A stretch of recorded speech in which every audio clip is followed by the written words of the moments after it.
Hello. Good evening and welcome to Have I Got News For You? My name is Boris Johnson, and when I first appeared as a guest on this show, I complained that the whole thing was scripted and fully rehearsed. I'd now like to complain in the strongest possible terms that it isn't. In the news this week, undiscovered footage from William Hague's school days supports his claims that he used to drink 14 pints a night.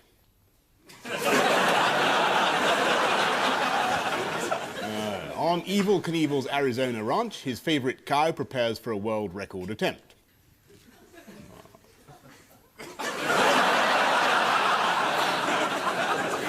And in Brussels, a rare rugby victory for Wales is celebrated by European Commissioner Neil Kinnock.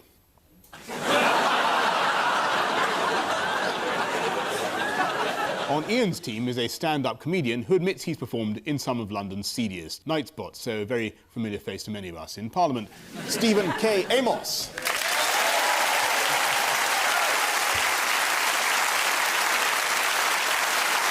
And on Paul's team is a presenter whose new Channel 5 show is called God Almighty, which coincidentally is what most people said when they heard I was to present this show. Clive Anderson.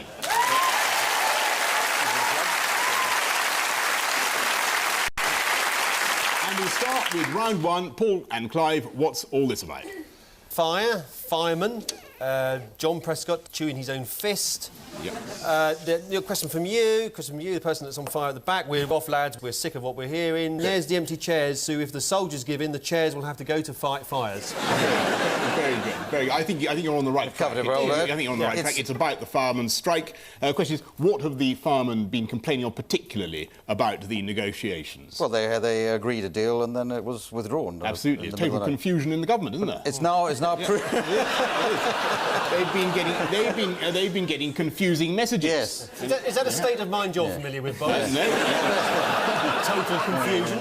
But firemen have been getting... Firemen are used to getting confusing messages. It's always, the house is on fire, it's the red house at the end of the road, and they normally get through that, don't they? But it's people also say, you know, now there's a fireman strike, I'm going to drive much more carefully on the motorway. Because when the firemen are there, I drive about 110 miles an hour. Nothing I like better than to be cut out of my Lamborghini on Friday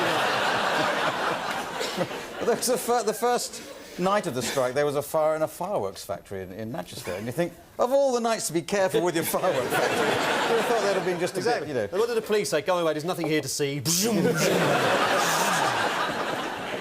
It's all about jobs, though, really, isn't it? Because especially John Prescott is about to lose his if he doesn't solve this problem. That's right, which brings us to the answer to the question, which is the reason the firemen are confused is that they have been talking to John Prescott. And here's what Mr. Prescott said this week on the matter of secondary strike action by tube drivers. I've already mentioned, quite frankly, there may be 100 previously. Then it was down to 1 yesterday, now it's no. Not. And I think we should welcome that as a fact.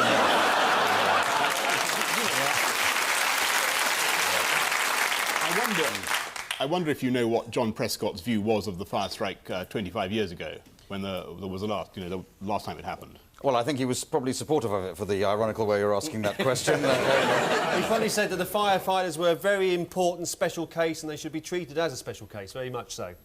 Absolutely right. Give that man a coconut. He said they're a coconut, or whatever the prize you get. Coconut. No, I'm going to have a point. Have several points. Start giving out coconuts. Have one, but have one. Coconuts here. That's a good way of scoring it as any. Yeah, OK. We're one coconut ahead. I'll have a coconut. I've changed my mind, Boris. I will have a coconut. We'll have to get the catering. I bet I end up with less coconuts.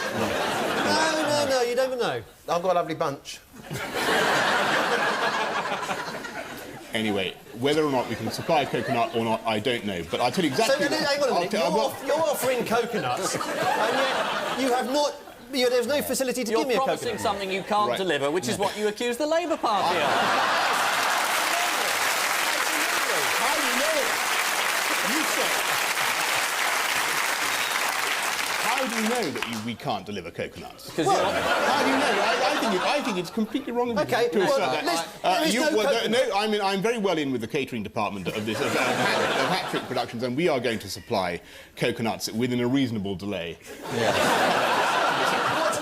Yes. Well, with the rate they're going to get into power, about 20 years. Well done, everybody, on being so... well done, being spot on in your answer to that question. What term did Tony Blair use to describe the potential cost to the taxpayer of the settlement? Heaps. A lot.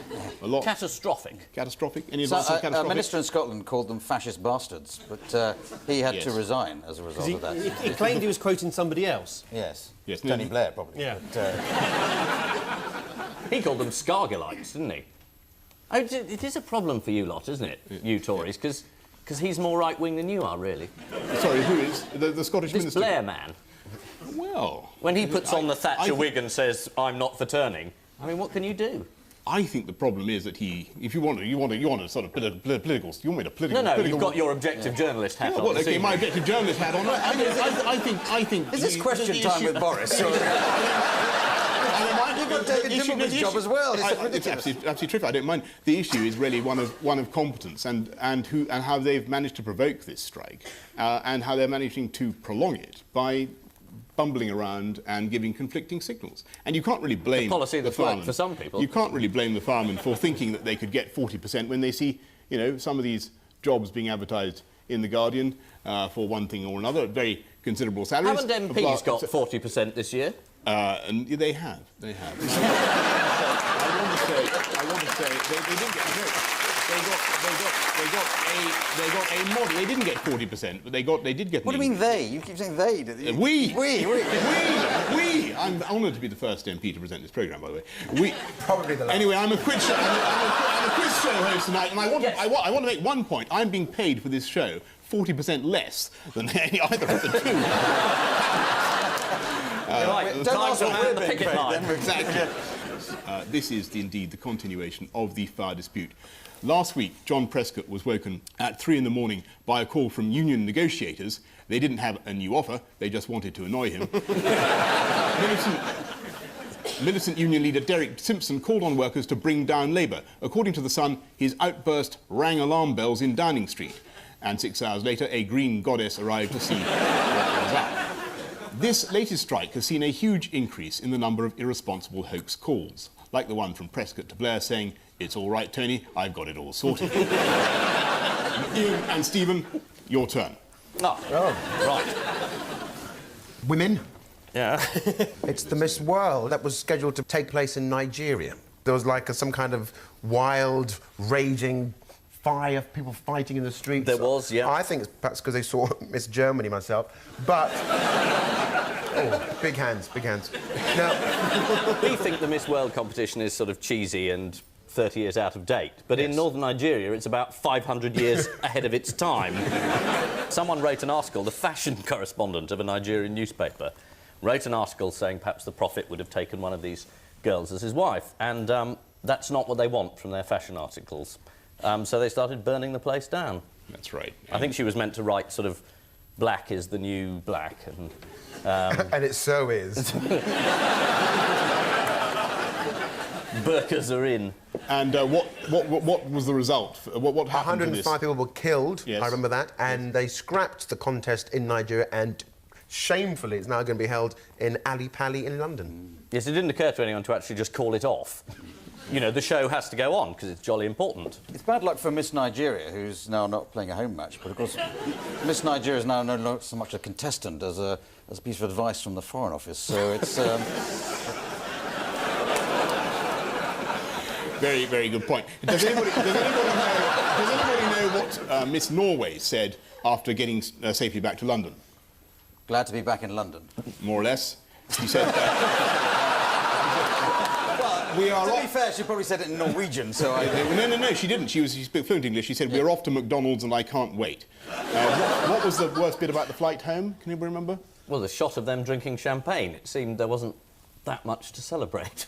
No, they all wanted to get into the airplane lavatories to... To what? To what? they all wanted to look their bst. They all wanted to look their best. That was in the toilet? Well, apparently. I thought they were just cracking open their souvenir coconuts. I'm just telling you. The show will now be staged at Alexandra Palace. And do you know why that is an appropriate venue?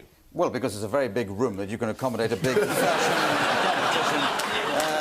competition. You can get cameras in. It's a very complicated question. Oh, I know, because it doesn't burn very quickly. It was the very first site of the very first second Miss World This is a very contest. recondite piece of political... What does that mean? It's a tricky one. Yes. It's a tricky one. It's a tricky one. The answer is... Street. What do you mean, street? Recondite's not a street. OK, all right. The answer... Do you want to know the answer or not? Yes. Yes. The answer is that... I don't want to know the answer. All right, who wants to know the answer? No, I don't. I'll tell you. The answer is This is anarchy. The answer is that it's... I'm in charge here. The answer is that it is in the constituent... Oh, hang on, Boris. I'm going to tell you the answer. If that's the answer, what was the question? I'm going to tell you the answer. I'm going to tell you the answer whether you like it or not. Yes. The answer is in the constituency of Barbara Roche, who is Minister for Women. That's why it's an appropriate venue. And well done, folks. And this indeed related to the Miss World contest. A spokeswoman for the pageant said that although the contest is being moved to England, it will retain a Nigerian flavour, which means they're going to have a riot and then stone Edwina Currie today. Things turned ugly early on in the competition when Miss Bulgaria walked down the catwalk. I think you might get a démarche from the Bulgarian embassy. I think you want to cut that from the... Labour MP Glenda Jackson said they should call the whole contest off anyway, arguing it's such an antediluvian concept. That's a big word for a pretty lady.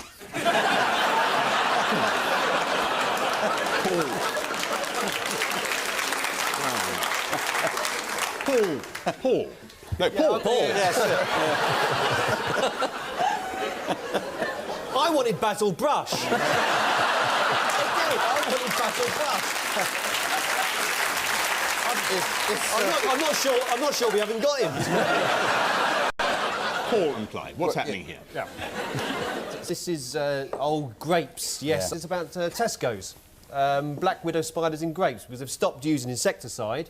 If they're there to eat off all the pests. That's and, right. It's not just Tesco's, in Waitrose as well. Oh, really? But they have a slightly more upmarket spider, Yeah. obviously. On that as well. Have you made up the bit about Waitrose? No, I haven't made that bit about Waitrose. So it's been there in are Tesco spiders and there in as well. Waitrose, yes. Right. Because so once a story like like... bad publicity if they didn't have to. Trust me, I'm a lawyer, Ian. Right, good. He doesn't normally trust people. Who's the one who gets sued for libel week after week? Is it me or you? Can I ask, do you know where the spiders have been flying in from? Yeah, Balham. California they've been coming in from. Nigeria. It's actually a trick question, of course, because spiders can't fly.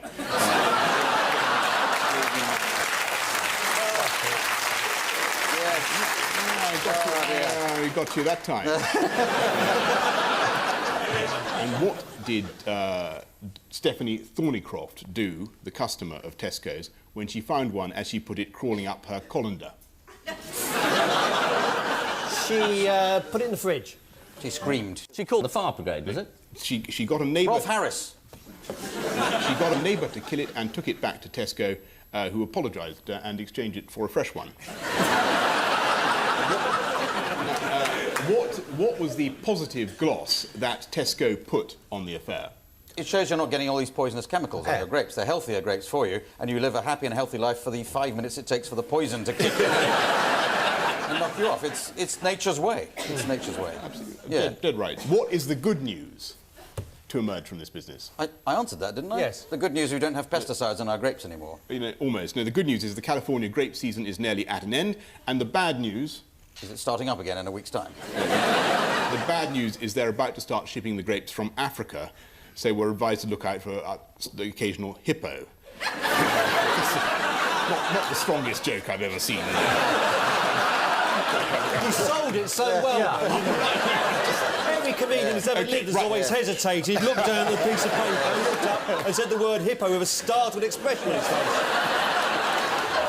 I think the idea is trying to sell it as though it's your own material, Boris. Right? Yeah. Right. You're trying to distance yourself from it. No, I'm not. No, I'm not. I puts plant my paid. flag firmly on that joke. I want you to know I don't distance myself from it. Collective cabinet responsibility for that joke. Yes, this is the worrying news that deadly black widow spiders have been turning up in bunches of Tesco grapes. Some commentators have expressed surprise that the spiders had survived the long-haul flight from California, as with 8 legs, they're far more likely to develop deep vein thrombosis.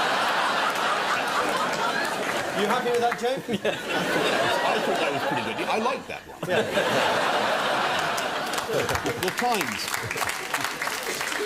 The Times reassured those unlucky enough to be bitten by a black widow. Victims who die are almost always very old or very young. Or flies. It's not the first time something like this has happened. According to one news report, unwelcome objects previously found in an item of food include the remains of a mouse, a condom, and half a wasp. Apart from that, the kebab was delicious. Ian and Stephen, make sense of this one. It's a courtroom. There's a judge recently ruled in America that you can now film a jury in murder trials. Yeah. They've got to decide whether to kill this 17-year-old or not, and it's going to be filmed live.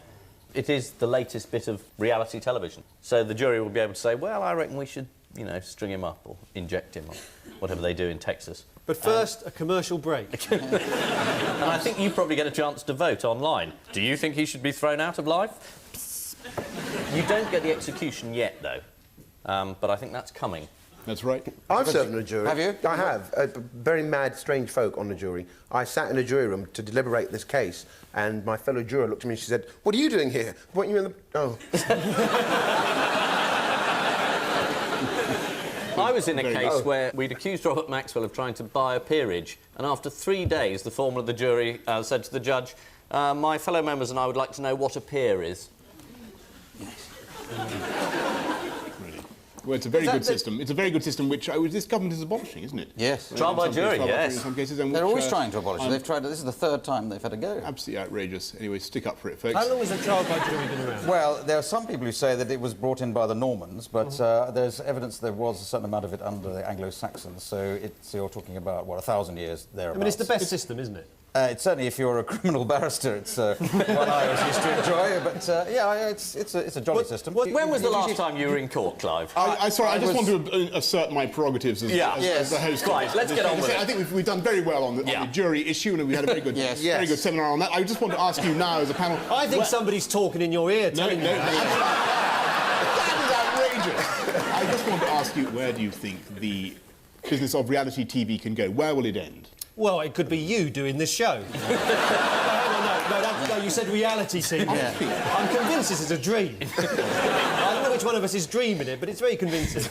Well, I don't know. In the end, I suppose you'll just watch, I don't know, people dying. I'm looking at you, Boris. No,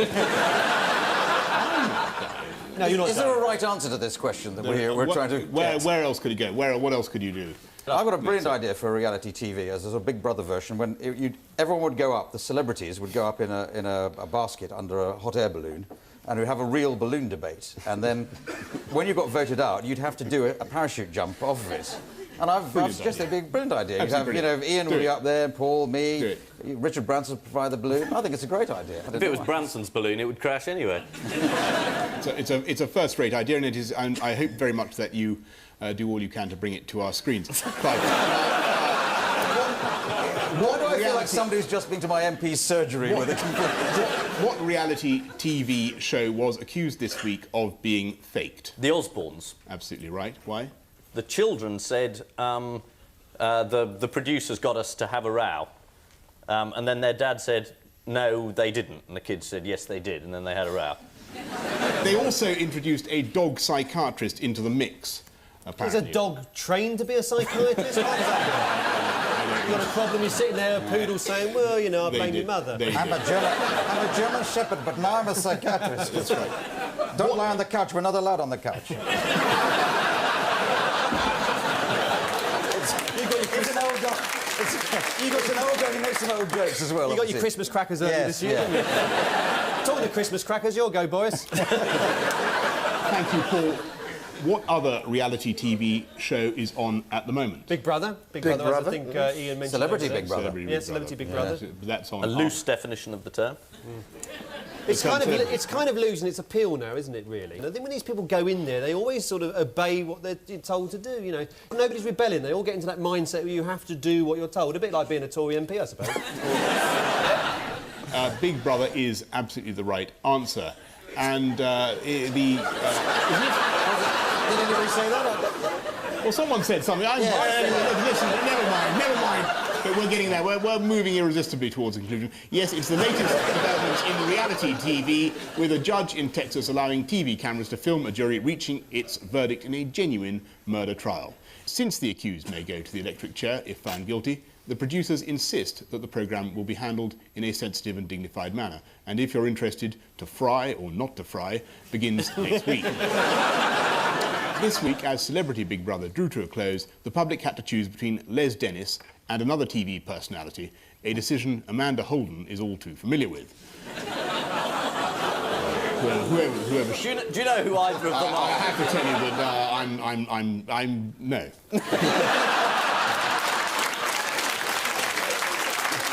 Oh dear.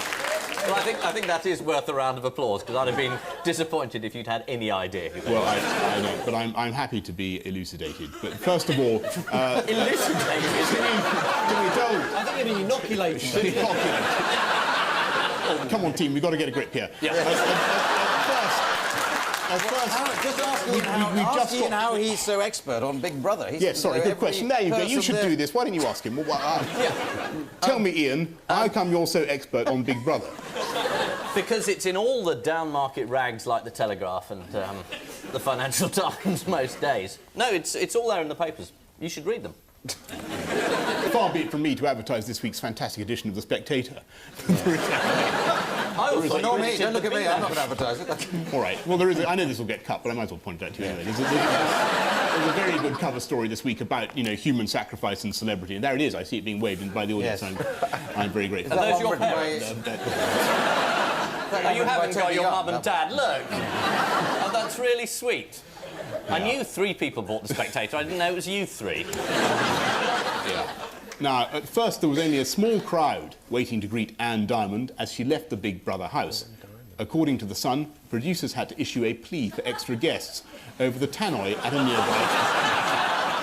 nearby Tesco's. A few curious shoppers duly turned up to see Anne Diamond, though the majority chose to stay put and take their chances at the grape counter. At the end of that round, a quick look at the scores shows us that Paul and Clive have 7 points, and Ian and Stephen are trailing narrowly with 6 points. Now,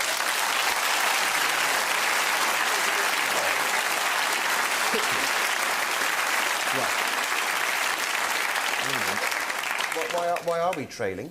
I think you've been narrowly slower to the answers than this team here. But you know, you've got every chance to make up ground in round 2, which we come to without delay, which is usually a tabloid headline round. But since I'm in charge, nominally, we're going to do something different and play a special brand new game called Kick Blair's Butt. Before we start, let's remind ourselves of the type of guy we're dealing with. I think most people who have dealt with me think I'm a pretty straight sort of guy, and I am. Well, we'll be the judge of that. Fingers on the buzzers. Oh, it's... Yep, buzzers. What lie did Tony Blair tell Jeremy Paxman on Newsnight in May this year? Ian. He said he... Very good. He said he hadn't read the sort of magazines that Mr. Richard Desmond produces, the Asian Babes and Big Ones, and then it later transpired that on a train someone had put them in front of him and he'd had a bit of a look. And this was embarrassing because Dirty Des has given the Labour Party this huge amount of money. Spot on. It's absolutely true that he claimed he'd never seen any of Richard Desmond's pornographic publications, and it later transpired that, in fact, the political editor of the Daily Express had deliberately shown Blair a full selection of titles 2 years before. And you've done very well by naming some of the titles already, so we won't ask you to show any further knowledge. Next question. Are they going to be... Yeah. Leaders' wives. Yeah. Next question. What is Tony Blair's favourite tune?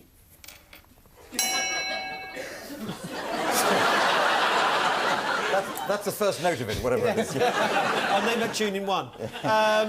Was it Barber's Adagio for Strings? Is one of them. Way the lads. My old Yeah. man's a dustman. it depends on his audience, doesn't it? Yeah. Well done. You get a point each because the correct answer is, of course, it depends who's asking. He told Desert Island Discs it was Barber's Adagio for strings. He told the rocket station Heart FM it was Where the Streets Have No Name by U2. And presumably he told Rave magazine it was Smack My Bitch Up by the Prodigy.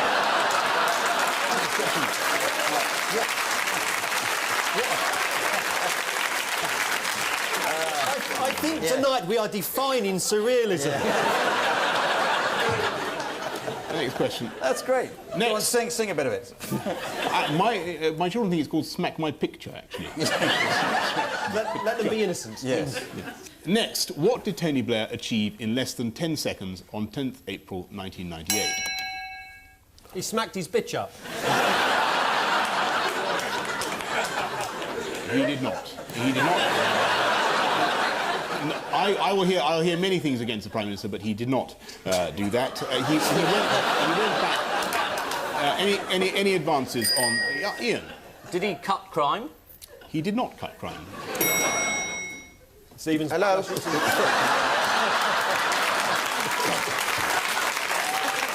What was the question? He broke a promise. He went back on his word. Was it the fuel tax? Good Friday. The Good Friday. He said he was going to absolutely. rise from the dead. Here he is in Belfast, just before the Good Friday Agreement. A day like today, I mean, it's not a day for sort of sound bites, really. We can leave those at home, but I feel the hand of history upon our shoulder.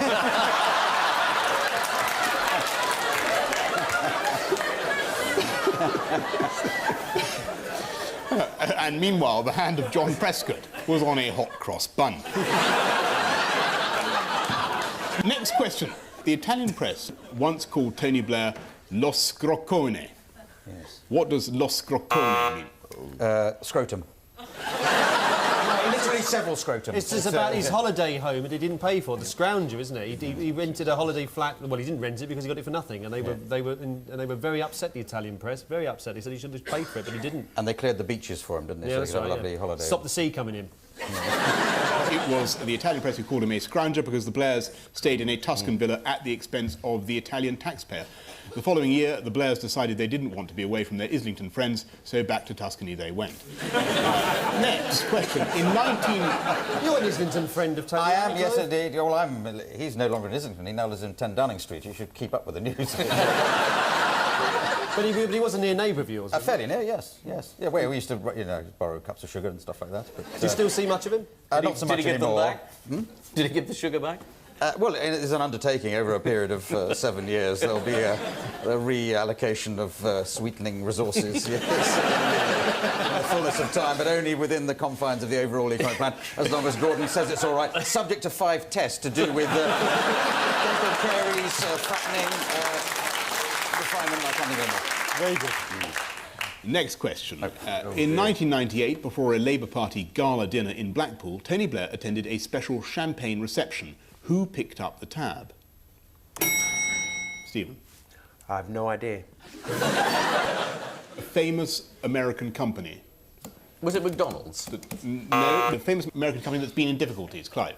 I was going to say McDonald's, but I'll change it to either Enron, Arthur Andersen, or any other 95 other American companies. Say Enron, then. Enron is the answer. And it is, absolutely. And purely by coincidence, the Labour government then gave the go-ahead to Enron to take over Wessex Water just a few months after that drinks party.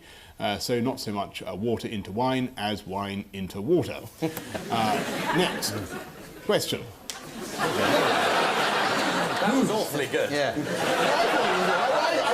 I'm terribly able to read this thing. It's so Next If you're having problems, you can point it over here. Next. Right, all right. I'm a hippopotamus in occasionally. That works Yes, well. I like that one very much. The next question. Whose life did Tony Blair save in May 2001? This is when they were out swimming or in a boat, and one of these holiday things again, and there was a guy, I think a Norwegian or a Swede or something, got into difficulties in the water, and Tony Blair dived in, saved him, gave him the kiss of mouth, whether he wanted it or not. And then later the tourist said, I was fine, thanks, I was just swimming along, and this madman picked me up, dragged me into a boat and said, I'm saving your life. Absolutely true, but it's not the right answer because it's May 2001, and the answer is Phoenix, the calf. Can you remember why Phoenix was saved? Because it was on the front page of the Daily Mail. And that's where policy's made now. He or she had been in amongst all the other cows, all been slaughtered, and emerged as one, like a phoenix? Yes. Yeah. Hence the name. Yes. Yes, absolutely. What do you think happened to Phoenix? She did pantomime, didn't she? Yeah. With Christine Hamilton. What did you say? Pantomime with Christine Hamilton. She was the back half. She played the back half of Christine Hamilton. I was getting there, Clive. Yeah, sorry, I'm helping you. Well done. Next question. The latest figure for Tony Blair is 7%. What is that? What am I talking about? What does that refer to? 7% of people in this country trust Tony Blair. In a recent poll, only 7% thought he was the most trustworthy person in Britain. How many percentage did you get in? About 11, I think. Oh, well done. And I think Keith Chegwin was 90. It's almost the right answer. Actually, it's his average figure for turning up for votes in the House of Commons. Is it really? It is, it is. And is that higher or lower than yours? I thought you might ask that. Why was he made Parliamentarian of the Year, then? Let him answer the question. Which question do you want me to answer? This one. The answer is that my record is at least 50% higher than Tony Blair's. I mean, not just 50%, up to 15%. So that's 10.5%. No, not whatever it is. But I've turned up, you know, for 2/3, roughly speaking. What, of every session? Yeah. So your figure... Every vote, including deferred divisions, I made tons of speeches. Your corresponding figure to his 7% will be 66% then? Are you saying yeah, that? about 60%. 60%? Yeah. Right. Yeah. But what I was asking you is why did you make him Parliamentarian of the Year then? You and your magazine made him Parliamentarian of the Year. It wasn't so much kick Blair's butt as kiss it, really. No, well, steady on. I think, I take your point. I would And it's a point out... slightly odd decision, wasn't it? Given that he has shown a total contempt for Parliament, to call him Parliamentarian of the Year is quite weird. Well, you must bear in mind, first of all, Ian, that this was a democratic decision, and I was the clerk of the court. I was merely reflecting the views of the panel of judges, and to some extent I had to go. The second and more important point is, of course, that our real calculation, or my calculation, was this was by far the best way of annoying Gordon Brown. And, if you really wanted to cause difficulties in the Labour Party, I thought this was the most ingenious way to do it. All other...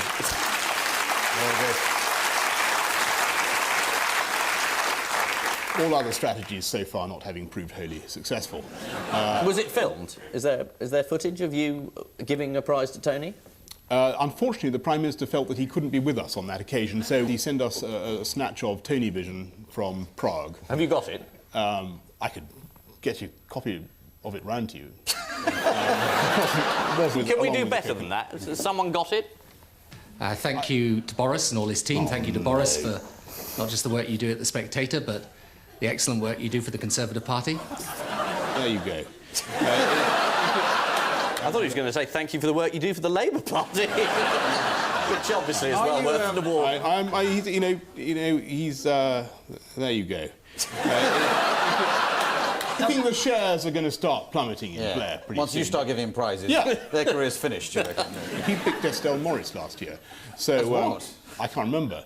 So I know... There has been talk of you, Boris, perhaps becoming the next Conservative leader. I think the chances of that are about as... likely as you presenting Have I Got News for You? Or being blinded by a champagne cork or decapitated by a frisbee or... locked in a disused fridge or some other statistically... But these things do happen. It's all the possible. chances of my being made leader of the Conservative Party are about as high as Ian Duncan this evening. Smith. Ian Duncan Smith is a first-class leader of the Conservative Party and doing a great job. He keeps that quiet. And doing a... OK, this is the BBC, isn't it? Do you want me to go into anti-BBC auto-rant? Yes. Yes, I mean, it's a miracle. I knew it was all too good to last. You let me have this kick Blair's butt thing. Yeah. And here we go again with the great... you've got a government in power that is getting away with absolute murder, mayhem all around London. A totally useless leader of the opposition who's letting him do it. Nonsense. You've got a very effective opposition which is being grotesquely let down by the media. They're laughing, Boris, they're laughing. They are, and they're agreeing, they're clapping. Yeah. They're clapping. They are. because you have a BBC which relentlessly fails to put over the Conservative case just the by broadcast dint media. of such extreme manoeuvres as getting me to present this programme, that sort of thing, and not putting across, I think, that all the So do you think the government's getting doing you wrong. to present is a deliberate anti-Tory move? Well, look, I think we're now in the higher realms. Is it like you voting Tony Blair as Parliamentarian of the Year? Is it the same ruse? Is there a method to the madness? There is. I only want you all to realise that if Tony Blair continues to think that he walks on water, he may soon find that he is in error, and you may find that there is another party that is ready and willing to take up the reins of government. The Liberals. Not Yes. the Liberals. The Conservative Party. The Conservative Party. Not the Liberals. Not the Conservative Party. The Conservative Party, and we will do a far better job than one he's doing at the moment. And if I can't, I believe that will be probably cut from this. No, I think they'll leave it in. They'll leave it in. And good for you, chaps. Leave it in. Leave it in. Why not? Because I believe it, and who knows? Yeah. Who Somebody knows? else might My do one view- day. The last question is, how was Tony Blair frightened by Sharon Storer? Was she the one who waylaid him at the election time outside the hospital? Yeah. Complained about the poor treatment of her Well done. fiancé. Well done, Clive. But there's a brilliant piece of media management, because that day John Prescott was told to go and punch somebody in the streets. So nobody ever concentrated on poor old Sharon Storer, who had a sort of genuine and interesting complaint about the health service. Absolutely right. And here she is, pouncing on Blair just outside the Queen Elizabeth Hospital in Birmingham. So would you like to tell me what you're going to do to provide those people with better facilities? That's exactly what we're trying to do. I hope you do, because it's absolutely appalling, and if you'd just like to go and have a look at it, then you'll find out just how terrible it I'm really very sorry is. about the situation. No, that you're we not are. very sorry, because if you was, you would do something about that's it. Yes, you're going to do something, can't you? But not because you won't. Excuse If I can me. just explain to you what I'm going to try and do.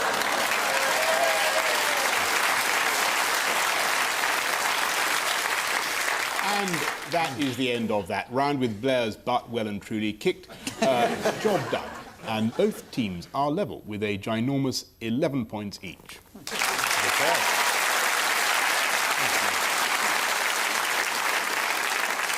Round 3 is all about picking the odd one out. Paul and Clive, your four are Christine Hamilton, David Beckham, Theresa May and P. Diddy. Christine Hamilton's just been found in a bunch of grapes. Yes. There's a lot of that this week going on. This is going to be about shoes, isn't it, I think, because there's definitely a connection with Theresa May's Theresa famous May for shoes, wearing yes. the leopard skin shoes. Were they leopard skin? And Not real leopard. David Beckham wears boots, doesn't he? Football boots that have been designed by... Is that they talk about designing shoes? Absolutely right. Spot on. It's all shoes, right? You're in the right ballpark. Does P. Diddy have a pair... You're up on P. Diddy, aren't you? Boris? You can give us a I clue say there. Elaine May, probably. She doesn't design shoes. Well, not Elaine May. What's her Elaine. name? Oh, Theresa May. I think she's probably the odd one out. She doesn't Who's design Elaine shoes. May? No, Theresa May has got a range of shoes made for her. After her stunning performance with Boris at the Tory party conference. The shop she has was brought wearing it out, these hasn't it, kittens. Dave? Yeah, I don't think she's Bromley, isn't it? involved. Absolutely right. You both, between you, got the... I'll give you a point each. Wait a minute. No, well, I think you both got two components of the answer. They've all designed their own range. What? Will you forgive me? Will you forgive me? I'm just being reprogrammed here. OK. Is that the producer trying to rig the score again? He's trying to stop you getting given a point for saying something I just said. No. Yes. OK, stop. OK, stop. OK, silence. OK, stop. He gave your fingers answer. on the buzzers. Fingers on the buzzers. OK. Stop. Which is the odd one out and why? Dr. Martin will answer. That's the Theresa shoe May's question. the odd one out because she doesn't design her own shoes. No. Is virtually Ian. It's virtually Ian. No, go on. I want to hear what Ian's got to say. I'm a virtual character now.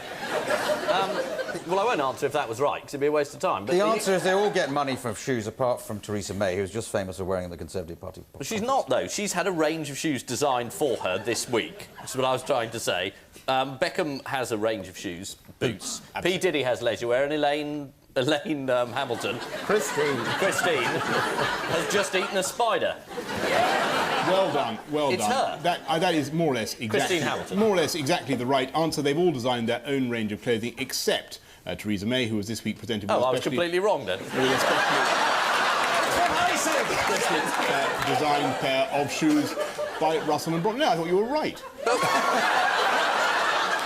No, I said that answer you've just read out. But Beckham doesn't design his own. Boris, you edit a magazine? No, he said he was right. He said he was right. What on earth are the editorial meetings like? No. I don't know. Well, you asked me good idea. Put it on page 5. I think you should do that. Or do the other thing? I don't know. I have a biscuit. Is it cheese? Oh, yes, you'll do that, yes, yeah. What time is it now? Shall I go home? Oh, I'm here. Oh, very well.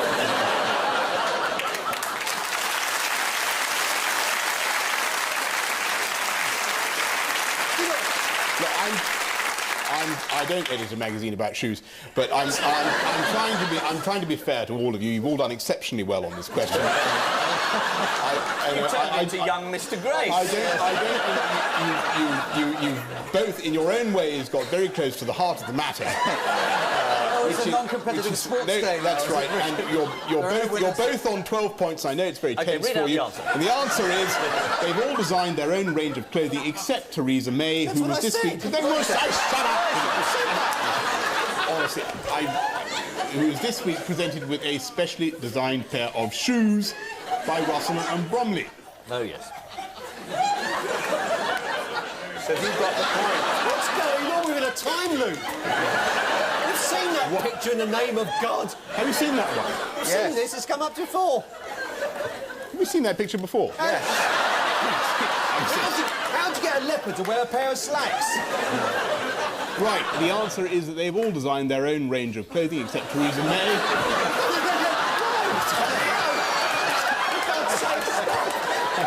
What's happening to me? I've got the mixture of drugs wrong. That picture will come up again in a minute.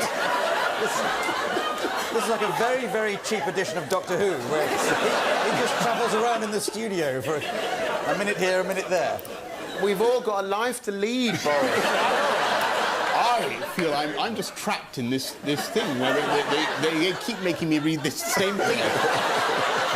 It must be a bit like being Blair with one of those. Start on this bit. This is good. This bit here. This is terrific. Yeah. OK. So you're right, Boris. You're trapped in a time warp. Or the Conservative Party, as it's normally called. I thought you might say something like that. After Theresa May...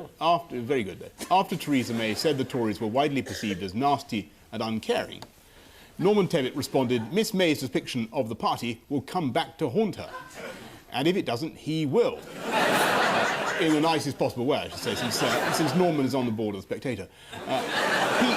P. Diddy... Is he alive? No, but he's on the board of The Spectator. And not only is he on the board of The Spectator, we actually gave him an award. Did you? In the same ceremony, he was Peer of the Year. Yeah, absolutely. Peer of the Year. It's like Rear of the Year, really, isn't it? Except more prestigious. P. Diddy recently gave some fashion advice to Her Majesty the Queen, saying, listen up, Queenie. Your threads belong in the drape crib, big time. And give me a 24/7 monster head mash. Boris, do you know what you're saying? I thought it was quite interesting what P. Diddy said. and worth repeating on this There's show. a big P. Diddy vote out there. P. Diddy, by the way, P. Diddy was recently investigated for tax fraud. Not the first time the Inland Revenue have been after a Diddy man. Ian and Stephen, you're foursome. Anne Widdecombe, William Straw, 60 EasyJet passengers, and Dotty the dog. Is it all about fines? It's not all about fines. I know the answer to this. We want a clue, thank you. Can we have a clue, then? The clue is it's something to do with what Jack Straw did in 1968. I think I know the answer to this. Anne Widdecombe's the odd one out, because she's the only one holding a decapitated barn owl. Can you see? Close, but no cigar. Didn't the EasyJet passengers sort of revolt and they decided they weren't going to get off the plane when they were told to get off the plane or get on? They were fed up being mucked around by EasyJet, so they stayed on. It's refusing to take a breathalyser. No, it isn't, actually, no. But it just suddenly occurred to me that I didn't know what I was talking about. It's going to dawn on all of us eventually, isn't it? You must be catching Boris. I know, I'm glad that I'm not alone. So it's not about date. It's 68. Did he go on a protest march, a CND march? Got arrested. Absolutely, it's to do with a non-standing type of demonstration. sit down one. Sit down in... So they sat in the plane. That's right. Shall I tell you the answer? yes. The answer is they've all taken part in sit-in protests, except for Princess Anne's dog, Dottie, who was told to sit, but unfortunately, for 2 passing children, bit. So a simple mishearing, then, really. When did Anne Widdecombe take part in a sitting? During a debate in the House of Commons, she was in a committee room and she refused to leave because she wanted to disrupt the progress of a government bill she disagreed with. Good for her. Did William Straw do it in the nude, then? Is that why we've got him with no clothes on? No, he did it at Oxford because he wanted to protest against tuition fees. Oh, right. And In top-up 1968, though? fees. You said it happened in 1968? That's his son. Oh, that was William. That was later. Oh, I see. Straw, sorry. I'm so sorry, yes. Jack Straw's his father. And William Shaw's his son? Yes. He's doing... later. That's right. They're both men of straw, anyway. We know. Can anybody... They're both men of straw. Can anybody remember what else Jack Blood Straw... sugar level's gone down. What was the 50,000 volts through the chair, that should do it. Yes, well done, that's right. Why is my arse on fire? There's a reason for that. It's because I'm wearing a blazer. Anyway, over here. Off you go. Have you not noticed that I'm an old Etonian as well, Boris? Old Etonian tie? Yes, so it is. My goodness. Good for you. Yeah, that's right. Do you not remember me there? You were the chap who shoved your head down the toilet. Good God. It's had a lasting effect. You weren't wearing that earlier on. But you were wearing a different shirt too. Yes, while you were talking, I took off my shirt, my tie, put another shirt, another tie on. Yeah. This is an old Italian tie, but from the 60s, when everyone was a bit high. It's a good one. They gave me this one when I came on this show, you know. Did they? Oh, corruption! You'll have to declare that in your thing. One tie from a period of vital ties for you. Well, I'll give it back. Many thanks. Tie Man of the Year. Many thanks. Now, what's that? Oh, sorry. Are you receiving messages from beyond the grave? Does the name Elvis Presley mean anything to anybody? I'm going through to Simon. Yeah. Simon. I think it's Duncan Smith, isn't it? Yeah, it's the Chief Whip. The answer is they've all staged sit-ins with the exception of Dottie, Princess Anne's dog, who refused to sit and instead attacked 2 small children. Young William Straw is fast gaining a reputation as a charismatic, idealistic political firebrand. Well, they do say it skips a generation. Anne Widdecombe has been one of the stars in Celebrity Fit Club, where in one incredible week they lost over 30 stone of unsightly fat. When Rick Waller walked out. So, I don't know who Rick Waller is. So, it's not important. I hope I haven't insulted him. He's a singer. No. So, with just one round to go, the scores are looking like this. Paul and Clive have. You still have 12 points. What's going on here? Ian and Stephen also have 12 points, and they both remorselessly failed to advance.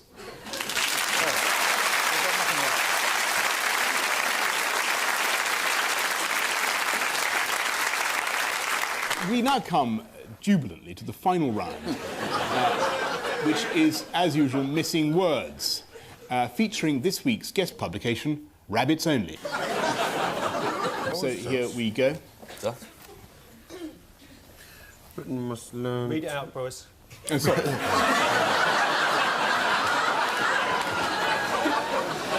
It's an audio-visual experience. I'm following this. TV is a visual medium, you're quite right. You shouldn't do that. You were just Sorry, I just thought I could relax for a second. It's not the Houses of Parliament, you know. You can't just go to sleep. Britain must learn to love. Stop, you're not meant to... It's my auto cue. Oh, sorry. Britain must learn to love what? Boris. Plumbers. Love Learn to love a better. plumber. No. The French. What's the answer? Plumbers. But hang on, sorry, you are right. You're right. The answer is plumbers. I'm delighted to tell you that you are right. As well as a shortage of full-time plumbers, there's also a shortage of part-time plumbers, or as they prefer to be known, firefighters. Next, even what have accidents?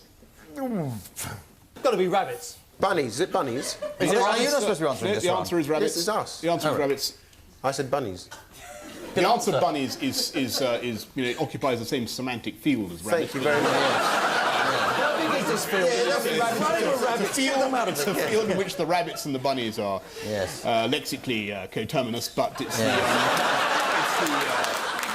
You're quite right. Don't clap. Some of us don't understand. It's the rabbits. Next question. Beware of what? Rabbits. No. Beware of chairing Have I Got News For You? No, the answer is beware the OAP. Oh, yes. This is the reign of terror being waged against neighbours by this woman on the Isle of Wight. According to neighbours, she plays loud music, sends malicious letters, hits people with her walking stick and uses foul language you don't expect from a 79-year-old. I blame the parents. Next, do what pose a health risk to your rabbit? Ovens.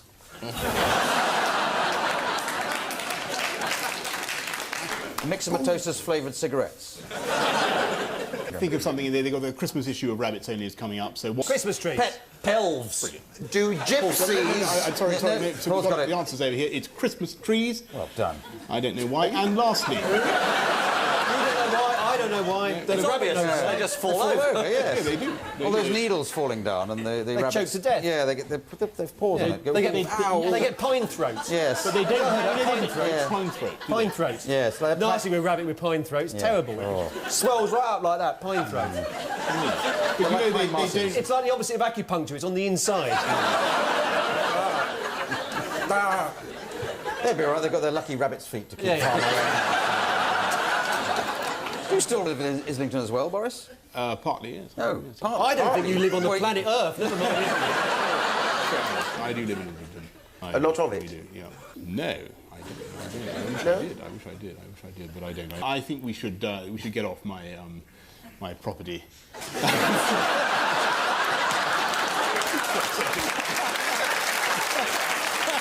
Next, what? Not just for Christmas. I think it's got to be gobbling. It's December the 25th.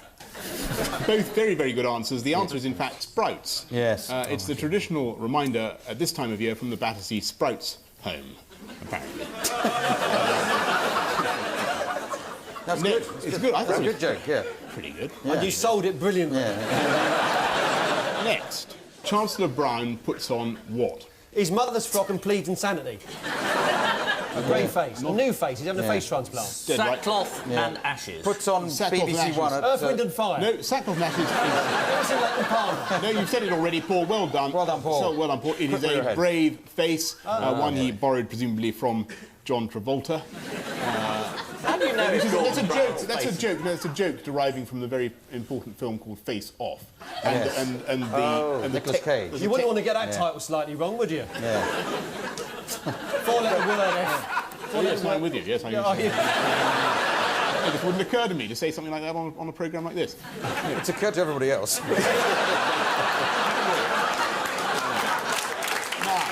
Next, trouble for what? Rabbits. Rabbits, rabbits, rabbits. No. Think of something that's rabbit-related but is not. Ministry of Rabbits. Almost. Ministry Very, for very- Rabbis. No. What ministry is that then? The answer, well, I don't the know. answer is the British Rabbit Council. Ah, yes. The BRC. Apparently at council meetings, it's just rabbit, rabbit, rabbit. That's a list of the members present. And finally, how to what your rabbit? Cook! No, Skin. Jug. no, Yes. Council. virtually. The answer is, of course, how to understand your rabbit. Yeah. And there's a guide which is printed. I'm told number one is saying it's unable to balance. Here's your comb, Mr. Boris.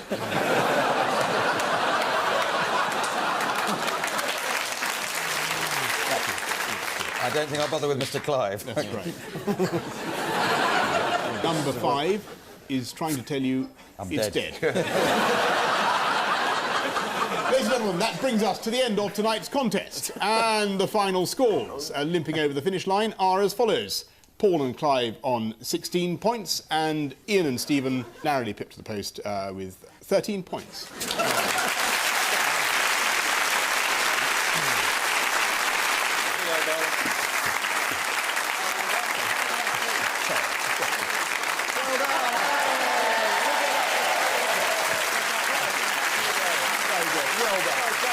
Kieran and Clive.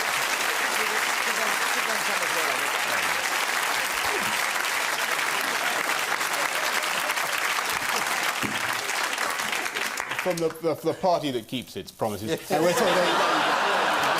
Well done. Well done. Well done. Many congratulations to all of you. Before we go, there's just time for a quick caption competition. Oh, is there? Yep.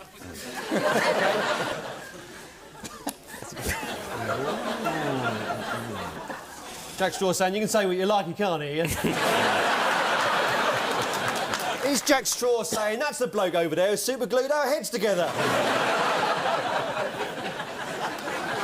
On which note, we say thank you to our panellists, Ian Hislop and Stephen K. Amos, Paul Merton and Clive Anderson. And I leave you with the news that after a Tory reunion at the Garrick Club, Norman Lamont concedes defeat in the pickled egg eating contest.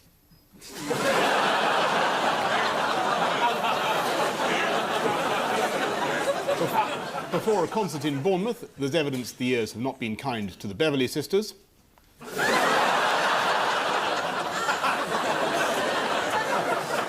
And at Westminster, Tony Blair makes yet another speech about his commitment to public services. Good night.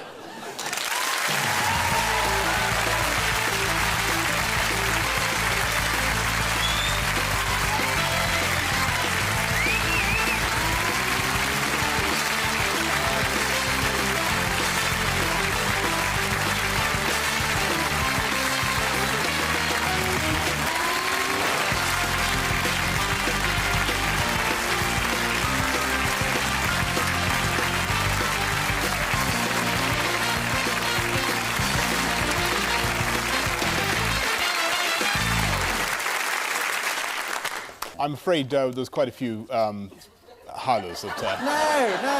No. I mean, you did very well. I'm afraid I have to do almost everything again. No. Not at all. None of us will live that long. No? It happens every week. There are always sort of bits to do again just to help the editing process. So it's not because Boris lacked fluency.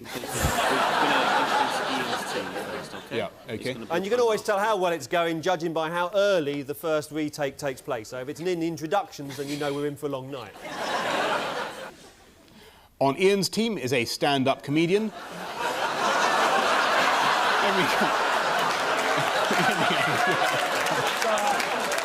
I'd rather set that gag up. I think you did.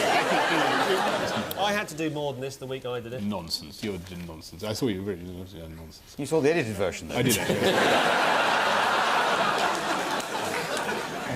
You've seen the week I did it. Didn't go out. When are you going to do it? I'm terribly busy. I've got this magazine to run. You wouldn't appreciate it.